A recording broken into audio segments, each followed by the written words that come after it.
This is going to be a great way to load your spine with spine extension specifically being loaded. So we're going to load those muscles on the sides of your low back, which get neglected a lot but are really important.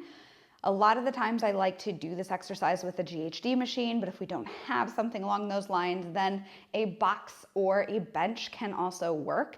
It is a little bit more uncomfortable. So here's how you're gonna set up the exercise. You're gonna come down and you want to place your pelvis on the box so that some of your hips are off of it a little bit. The lower you go, sometimes the more uncomfortable it is. But the lower you go, the more of your spine will be able to kind of fall down. But the higher you go, the less. So you'll be targeting more of the lower segments if we are up further on the box. If you are lower, you're going to target a little bit more of the upper segments. Usually I just tell people to find a spot where they can tolerate it and feel comfortable. Sometimes placing a yoga mat can be a little bit more comfortable on a box. But you're gonna start there, you're gonna hold on to the box. We're gonna keep your knees bent and kind of let your belly fall down or let your hips fall down. And then you're gonna start to lift up in segmentation until you get as high as you can. Pause for a good second there and then slowly tuck one segment at a time and round back down. And then you're gonna repeat. Up, squeeze, feeling those spine muscles on each side of the spine compressing one at a time, and then reverse, tuck, and feeling the gravity pull you into a nice stretch.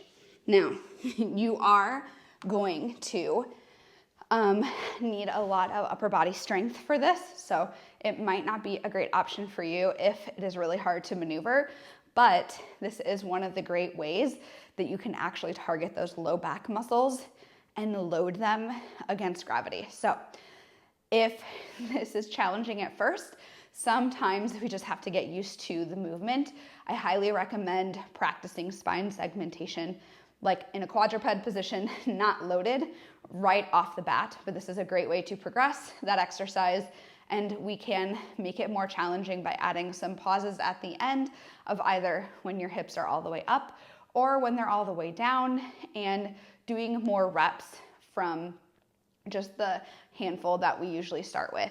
And what you should feel over time as you do these reps is a lot of fatigue and burning in the low back, which is exactly what we're after. That is us targeting those muscles just like we would with a lateral raise for our shoulders or a bicep curl for our biceps. So keep that in mind. You might get a little bit of a low back pump. It might be sore the next day.